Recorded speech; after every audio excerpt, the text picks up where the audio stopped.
Let's talk some Pitt football. Pitt got 4 commitments this weekend, and here is a brief synopsis of the 4. I think it's telling that 3 of them are running backs, seeing as Pitt only has one scholarship running back on its current roster. That isn't a surprise, and the other is a receiver. In other words, 4 offensive players, and all 4 appear to have the one ingredient Todd Graham wants to have installed in his players, and that is speed. Um, here are the recruits and what we know about them so far. Like I said, there's 4 of them. Isaac Bennett, running back from Booker T. Washington High School in Tulsa, Oklahoma, followed by Graham, obviously. He's 5'11". Um, Only got offered from Tulsa, from what I understand. He rushed for 13, almost close to 1,400 yards and had 14 touchdowns in 9 games this past season. He was in this weekend for a visit, and he committed when he was at Pitt.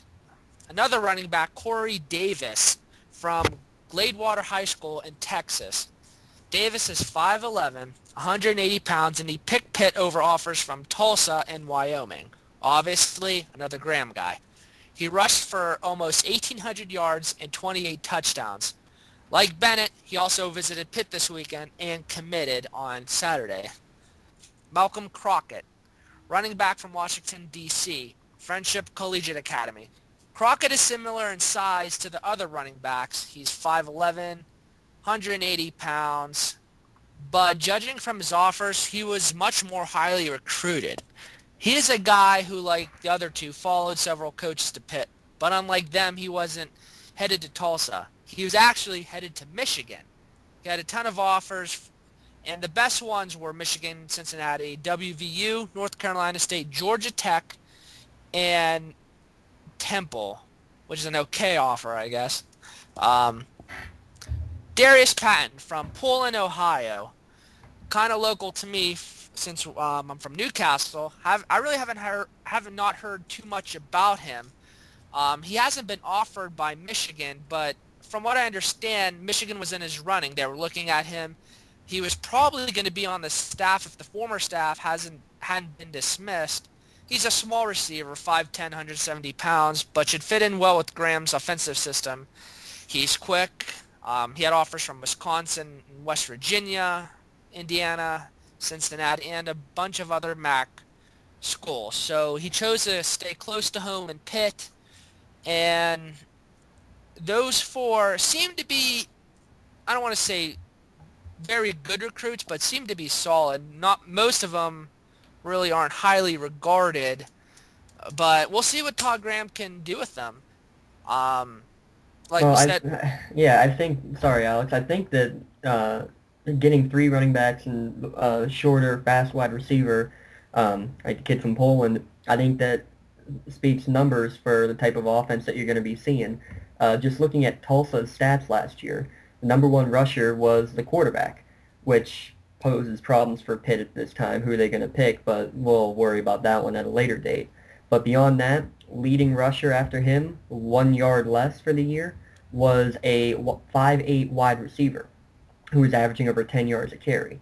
Beyond that, you had 4 more running backs who had over 40 carries throughout the year. So they spread the ball around, and I think this is exactly what Graham wants in an offense, is to be able to have lots of different weapons on a spread offense field. yeah, I agree. Transitioning into a spread offense can be tough, but it seems like he doesn't really want to wait for a transition. He's bringing in all these types of speedy, fast players, and word around the Pitt football facility is that he is not willing. I mean, he will be willing to take a risk on freshmen in terms of early playing time, so we'll see what happens. I don't know who the starting quarterback's going to be next year.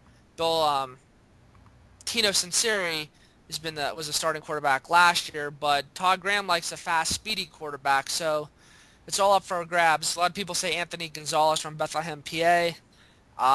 We'll keep everyone updated what's going on, but it's an interesting time in Pitt football. I'm not sure how I feel about all the spread stuff, but nonetheless, like I said, it's interesting. So. We'll have to check it out once the spring game comes along and see exactly how everybody's coming along. Maybe we'll have an idea of what the quarterback situation will be, because I think that's the only question mark that Pitt football has with this with this new offense. They have speed already, and they're bringing more speed in. So I think that definitely is a big help. Well, this is what alarms me. Lafayette Pitts, he was a whippy old kid, and he's not staying at home. He's going to Rutgers.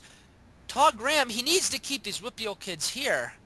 I know he wants his own kind of players, but the Whippeal's not like it's not the same as it used to be in terms of talent, but it's still very good. So I don't know, when they let people like Lafayette Pitts, who already committed to Pitt, go, it can be kind of alarming. I mean, that's my opinion.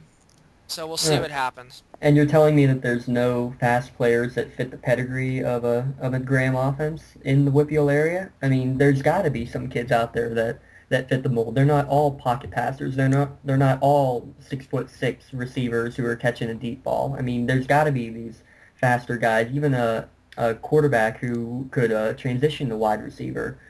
I mean, there's got to be some guys out there. Yeah, I mean, it's kind of alarming to me when you let a four-star Whippeal prospect just head over to Rutgers.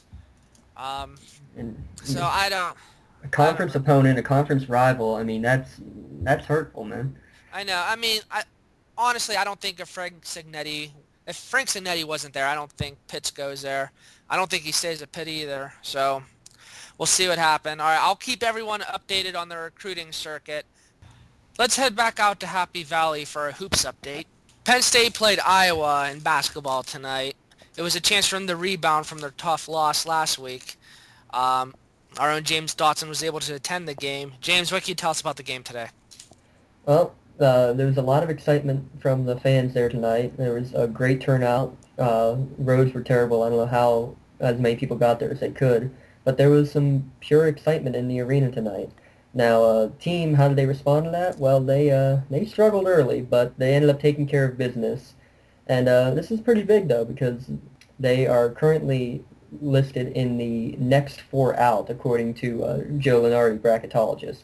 Which means, I mean, if they keep playing the way they're playing, win a couple games down the stretch, win all the games they're supposed to win, they're going to be right there on the bubble, if not better, when it comes down to March Madness. So they're looking good for now.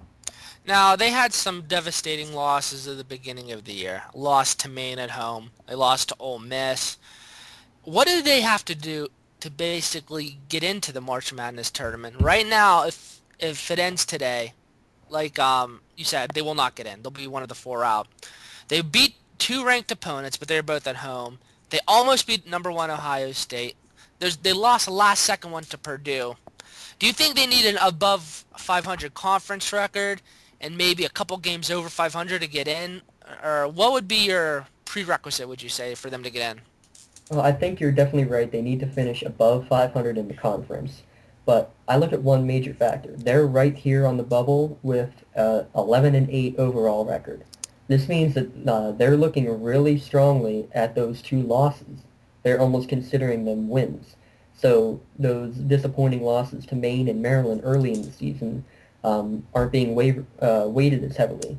It's almost as if they're partially overlooking them because of the Jekyll and Hyde type of season that Penn State basketball has been. So in my mind, I think going down the stretch, they need to win all the games against their unranked opponents the rest of the way, and they need to get at least one or two good wins against top 25 opponents, and preferably at least one on the road to give them a good road win for their resume. Yeah, I think they are going to have to make some noise in the Big Ten tournament also. I don't think they're really going to be able to gather too many top 25 wins left on their schedule. I don't even think they play that many top 25 teams. I know they play Ohio State and Wisconsin, but it seems like the margin for error is slowly decreasing. So to Yeah. me, I think it'll all come down to the Big Ten tournament. And Penn State could really use some wins from Michigan State and Illinois too. I know the who was it that got suspended from the team? Was that Uh, Corey Lucius from Michigan State? Yeah, I mean, he was one of their better players. So if Michigan State and Illinois keep losing, the wins over those two teams don't look so bright anymore. So we'll see what happens. Will it be NIT bound again for the Penn State Nittany Lions, or do they get into the tournament for the first time since 2001? We'll have to wait and see.